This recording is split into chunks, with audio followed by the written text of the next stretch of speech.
Hey guys, welcome back. As always, my name is Leyzar, and today we're going to be doing a quick guide on how to farm Koumei.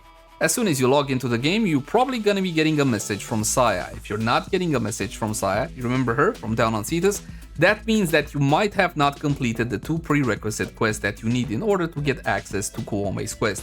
The two quests are Once Awake and Saya's Vigils. Complete these two. If you have completed these two, you are going to be getting the following notification or the in-game email.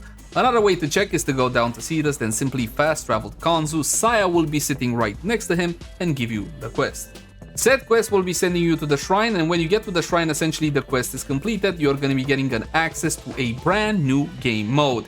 It's called Saya's Visions. You can do it in normal and you can do it in Steel Path. Of course, the question will be, should I be doing it in normal or should I be doing it in Steel Path? With this brand new Warframe and this brand new mission, you're going to be getting yourself a brand new resource, and this one is called Fate Pearls. These will determine how fast you farm essentially everything, because you're going to need Fate Pearls to buy Koumei's parts and blueprint, as well as her weapons parts and blueprint. And you also get two distinct augments for her weapons, for the Higasa and the Yamata, and of course a Prix card as well. In terms of how many pearls you're gonna have to farm, I'm gonna make this one simple. For Koumei, you're gonna need 432. When you look at the cost, keep in mind that when you craft these components, they also have a pearl cost within them. So 24 per piece, and the blueprint itself, when you're done with the pieces, another 30. So 432 for Koumei.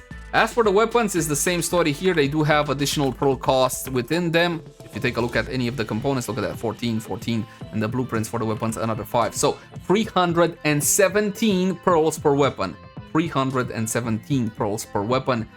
But let's say you want to buy everything. If you want to buy everything, that's Koumei plus her weapons, plus the two augments for the weapons, which are 150 a pop. You're looking at 1,366. So I do recommend you pick up the augments as well. You're looking at 1,366 without the Prix card, because this is a cosmetic and entirely down to the individual. If you want to add the Prix card to it, 1,566 to clear out the shop. Considering you're going to be getting some parts as you play the brand new missions, for example, we did 3 to 4 runs and I already got a chassis blueprint and a stock blueprint. I don't think it's that terrible of a farm. And one more thing that you might want to know, normally our Warframe craft times are 72 hours after we crafted all of its components, but for Koumei, it's only 24 hours, so that's fantastic. The differences in terms of drops are as follows. In normal mode, you're going to be getting between 14 and 18 Fate Pearls. As for Steel Path, between 20 and 24. And of course, the booster does actually work in this case, or at least for me, the first 3 missions that I got always got over 30 pearls. So that means that the resource booster does actually work in this case. Get a booster so you can farm for less. There's another thing here, you can roll the dice. I'm going to let you play with this one a little bit. I'm not going to tell you anything more than that. Now I'm gonna lead you through a mission Steel Path mode so you know exactly what you need to do. You can skip through the whole cinematic outside of the first time you do this mission, and there will be 2 points that you need to defend. If you successfully defend, essentially you're gonna be preparing offerings for Koumei. As a wisp, make sure you leave 1 set of flowers down here, or ficuses, and point B is right over here. Make sure you just leave in both places, ideally in the middle as well, something like here. Buffs for everybody, yeah, so your teammates are always nice and buffed. The objective here is the following: make sure that you don't let any of the infested within the circle. You see the circle is blue, that means I am preparing, or we are preparing, offerings for Koumei.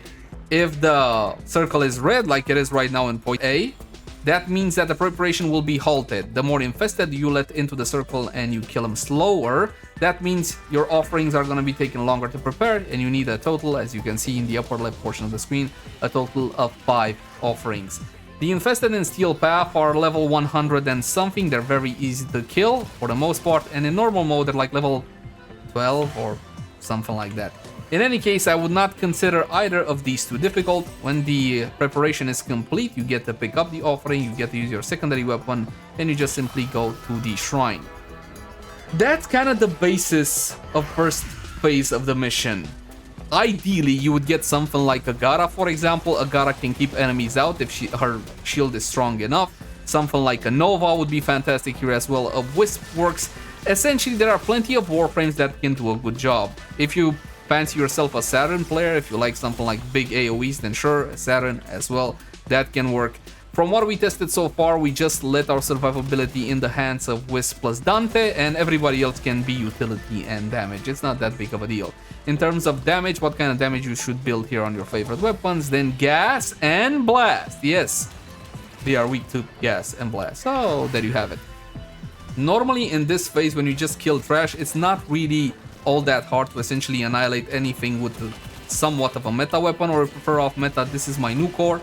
This is a blast new core. Link in the cards right now for a full and detailed guide on it, and it works really well for this specific mission ever since the rework the blast. After you deliver the 5 offerings, you go into an exterminate. You're gonna have to kill about 120 enemies, which should be done nice and quick, especially if you have an area of effect frame. As you can see, the enemies are fairly easy to kill. Again, a long range Saturn or something that has big range AoE so you can finish this one faster would be ideal. You can try and keep the preparation going, because after this phase, you're gonna have to deliver 2 more offerings to the shrine to bait a boss. I will show you in a second or two. And since this is Steel Path, that means acolytes will be showing up. Are they tough? No, they're the usual acolyte experience, so you don't need to worry all that much. 104.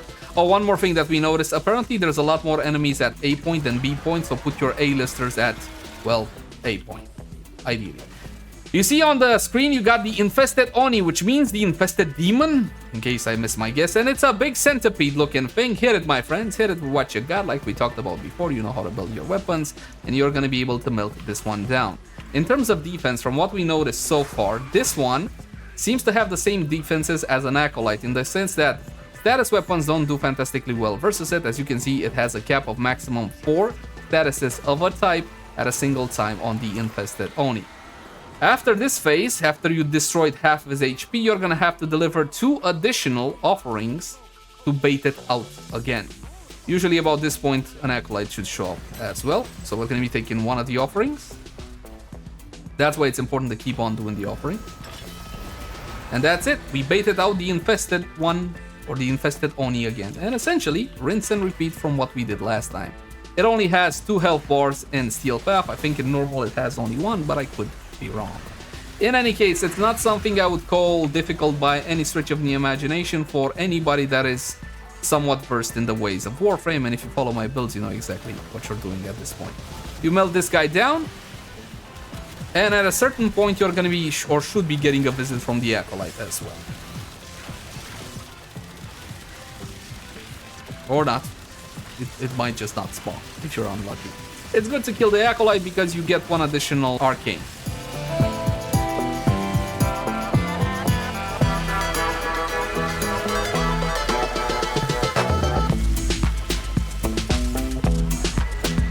And that's it. Not exactly the fastest run in the world, and we didn't get an Acolyte spawn in this case, but basically that's it. That's the mission. And again, it is important to have a booster here for the pearls because it does work. I'm not entirely sure if it's supposed to work or not. I do know that right now it does work. And you'll see on the end screen reward. So how much did we get?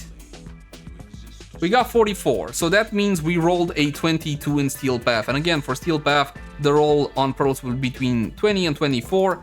I rolled a 22, which means it's exactly in the middle. We also got the Higasa battle blueprint, so I don't need to worry about picking this one up anymore. Should we run normal too? Let's run normal too for the sake of it.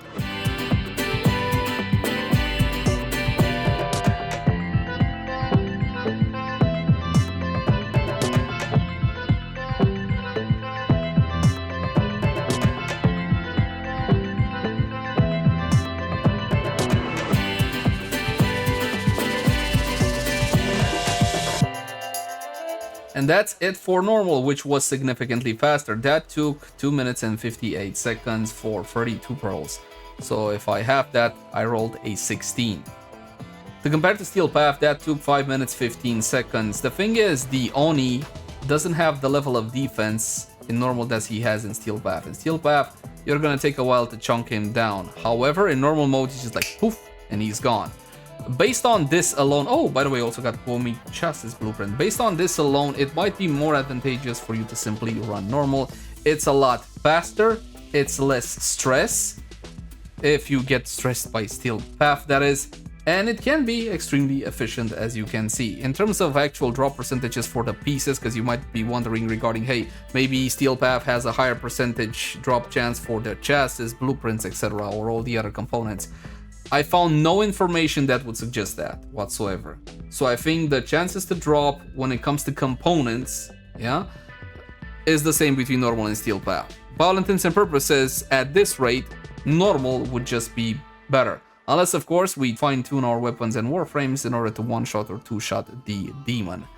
Alright folks, in terms of new stuff, you get yourself a free Caliban if you log into the game during this period. That's all you gotta do. You gotta log in and you gotta get yourself Caliban. He just got a rework. He's significantly better than what he was before, which was not very good at all. However, we do have one additional free thing for you fantastic people. Make sure you go back to your orbiter and redeem a code. Which code I'm gonna put up on screen so it's easier for you guys to follow along. It's Koumei FHF8U. I don't know. I'll just put it up on screen so it's easier. Redeem code. This is the code. Okay.